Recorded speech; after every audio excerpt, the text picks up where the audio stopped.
All right, intermediate mountain bikers looking to shred in 2024. I'm going to show you the wrong way to work out, and I'm also going to offer an alternative that's going to help you with what's called a 10-year workout. And it's based on some of these topics right here. I'm going to go through all of them in the next few minutes, so pay close attention and let's dive in. Now, I'm David Davidson. I'm the co-founder of Mountain Bike Academy, and this particular video is based heavily on what to do to work out and what not to do. I am not a certified instructor, however, my main coach in the program is. He spent decades working with thousands of athletes who are middle-aged specifically, like 30s, 40s, 50s, and beyond, and helps them with getting into their sport. So his name is John Lindsay. He's got a master's degree, and he's got a bachelor's degree, I think it's a master's in exercise science, or no, master's in sports medicine and bachelor's in exercise science. And we have worked with hundreds and hundreds of mountain bikers specifically, and all of the information I'm about to give you is based on data from working with them. Okay, so let's dive in. The first thing that we need to do is talk about the wrong way to work out. I'm going to be very, very, very specific here. The wrong way to work out is volume. Okay, so more riding, more lifting, more yoga, more stretching, more listening to your buddies. All these are good things, and I'm not telling you to stop doing them. The problem is if you see, oh, great, cool, I'll do a workout over here, or great, I'll do some stretching over here. What you may not be doing, what you're probably not doing, is you're not addressing the root issue that's based in your body specifically. Now, the reason why this is so important is because if you're a rider and you want to get great results and you're 30, 40, 50 years old or so, and you're an intermediate mountain biker, it's likely that you've sat in a desk 3 hours a day or more. How do I know this? Because I've talked to thousands of riders and I've asked them, how many hours do you sit in a desk or in a car every single day? It's about 80% of riders sit in a desk 3 hours a day or more. The root issue of what this causes, it's really not something that you want to deal with, all right? I'm going to show you something. What happens specifically to a mountain biker when you sit in a desk, and the reason why this, again, a workout or a stretch or even a combination of these things, if it doesn't address the root issues, is a major issue. Here's the deal. This muscle right here, can you see it? It's called the transversus abdominis. Transverse abdominis, same thing. When it's weak, it causes all kinds of issues with the QL. And I'm just going to keep it short and sweet. If you sit in a desk or if you've had a baby, this muscle can get really weak and everything else may start to break down as a result.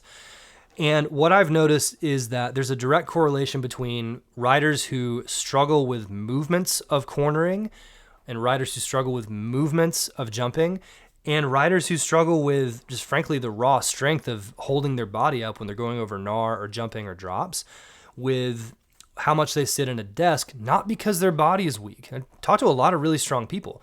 And so what I'm going to do now is I'm actually going to show you how this works and what you can do about it. But does that make sense so far? Think about that. If one of the main muscles that's designed to hold your body together is weak and untrained or doesn't activate properly, then doesn't it make sense that it would affect your mountain biking because we're doing something really hard? Like, that's why we like mountain biking, everyone. It's hard, and we enjoy going, I did it. That was hard. So a smart mountain biker will go, okay, well, what does my body need? What's something I can do for 10 years and continually progress at, and that thing that I'm working on gives me better results? Okay, well, I'll show you. So let's talk first about mobility. So I wrote some notes here. The main thing with mobility is that obviously we all need more of it. Let's just define it really quickly. Mobility is our ability to control our body with intention throughout a range of motion. That means I'm mobile here, I can move it here, I can move it here, and I have a range of motion in which I control my body. I don't just throw it to the end of my range of motion and it stops, okay? So a smart rider who's looking for a 10-year workout goes, okay, how can I improve my mobility? The main key thing here is you have to pay attention. I took this idea from Brandon Semenuk, who's one of the people I look up to in terms of just how he pays attention to details. How you pay attention to how your body moves off the bike directly correlates to how it moves on the bike. And if you can do anything off the bike, you can do anything on the bike, because when we have great mobility, it allows us to move properly, okay? So The key here is you want full range of motion, and you want to be paying attention throughout the entire range of motion. The main thing I see that people don't do is they go out there and they swing their arms around to warm up, or they stretch, thinking that that helps them with mobility. What will help your mobility is something like a kinetic squat. That's where you start really tall and you actively engage your muscles as you slowly dip down into a squat, all the way down, and then come back up. What this does is it gives you a reference point here and here and here and here and here and here, all the way down, and then all the way back up. These reference points are kind of like stored information for our brain. So you ever heard anything like this before? Does it make sense? Let me know in the comments below, and let's move on to flexibility. Flexibility, it's kind of a no-brainer. It's like how far you can move before it stops. The main thing is that a lot of people look at flexibility and they go, okay, well, I need to get more flexible. Okay, well, yes. The main thing that I see that's a mistake is people do static stretching before a ride. We were all trained in high school or middle school to go like this before our run in PE and hold the muscle there, go down and touch your toes. What this does is it shuts down your autonomic nervous system, and more importantly, it actually doesn't really help you when your muscles are cold. What we want to do is active mobile stretching before a workout, and then when you're cooling down, that's when you want to do your static stretching. You follow? Now, the next thing we want to take a look at as well, for someone who's looking to improve and ride into their 30s, 40s, and 50s, is raw strength. And I want to say this really, I'm going to go against the grain here. By the numbers, and again, I went back and looked at all the workouts we made. I don't know the exact specific percentage. So for those of you who are like, he said 96 when clearly his data, stop. It's an extremely high percentage of riders we've worked with do not even need weights in order to improve their mountain biking. Okay? Their muscles might not be as big as the next guy. Big deal. Look, I'm a big fan of big muscles. I gained 40 pounds in high school because I was an extremely skinny guy. And I got up to like 193, and it was awesome. You don't need weights. And you don't need weights because your movement patterns probably suck. And again, I'm seeing the comments blowing up right now. Oh, this guy's a jerk. He thinks he knows, like he's not even at this. Okay, let's use logic for a second.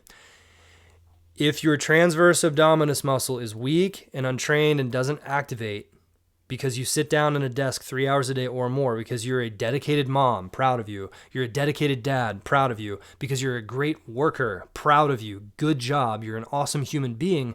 Great. Regular life does not train you to be a great mountain biker. It trains you to have your stomach flop forward and have a weak core muscle. And that's only one of them. There's like 7 layers of muscles. So again, using logic, if one of those is weak and you're having to draw on other muscles that have other jobs, that's kind of like going to work and saying, front desk lady, hey, will you make this sales call for me? And hey, CEO, will you please go pick up lunch for us?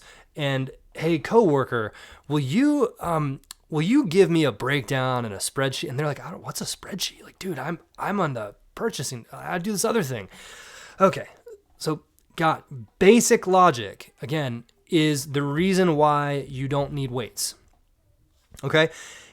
If you do want to do weights, which I do weights, get supervised. Find a coach. It's really, really important if you are, again, middle-aged rider. If you are 20 years old watching this and you have no pain in your body, you don't have a mortgage yet, don't listen to me. If you are a power lifter, if you train people on how to lift weights, don't listen to me. But the truth of the matter is that, who knows what they're doing in there. If you literally are not a trained professional weightlifter and you add weights to your workout, please get a coach so that you don't hurt yourself. Because if you add weight to improper movement patterns, you're going to have trouble. Balance, I'm going to hit this one really quickly. If you're a middle-aged mountain biker, look, when you're 40, you're going to be okay. When you're 50, this is when most riders start to lose it. And you want to train your balance in a way where it's at your level. So like if this is your body right here and you want to train your balance, if you're not very good at balance, then just stand on one leg for a minute and balance for a day, every day.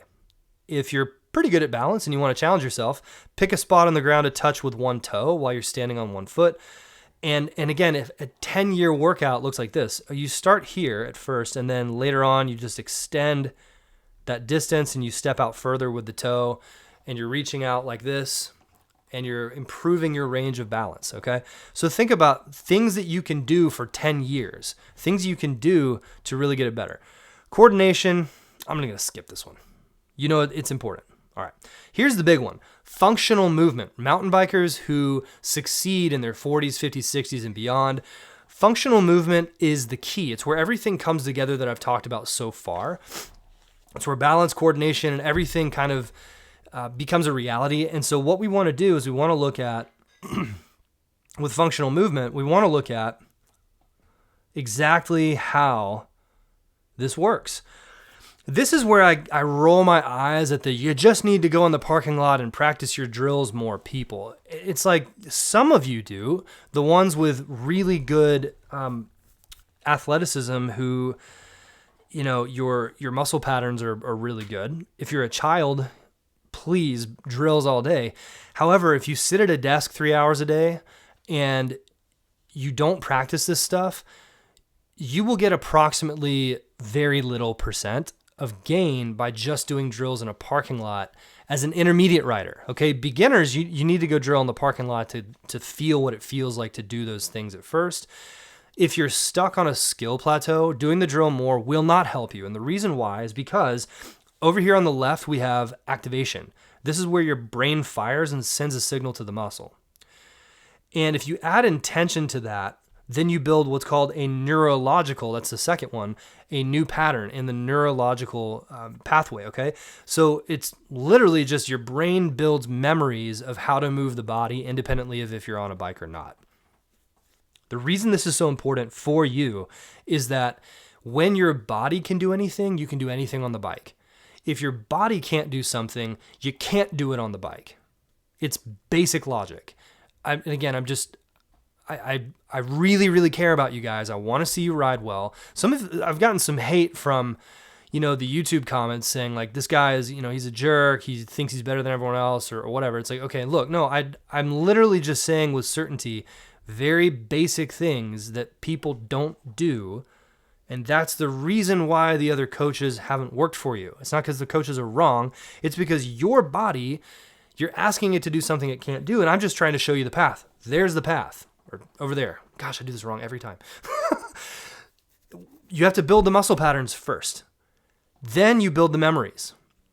A lot of people call it muscle memories. The technical term is motor control skills. Once you have motor control skills, then you take that to the drills and you add proper muscle activation while you're doing the drills on the bike. There's a video I did on this for cornering. A lot of people like it. It's in the channel. Go look for it.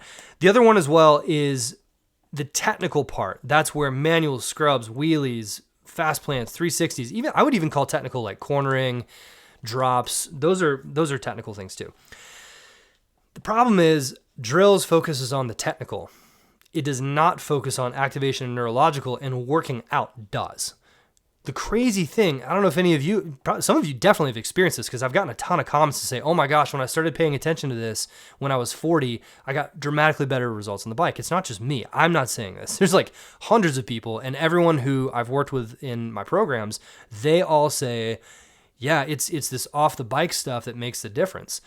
And it's not just a stretch. It's not just a workout. The main difference is from the activation and the neurological part. So if we pay attention to that, you can do that every day until you're 95 years old and do it at a level that's just above where you are today. And if you get 1% better today and tomorrow, in 100 days, you'll be 100% better. It's kind of a nice little thing to think about. So that's it for today. Now listen, if this resonates with you, go ahead and share it with a fellow rider, subscribe to the channel, and I'll see you on the next one. Thank you.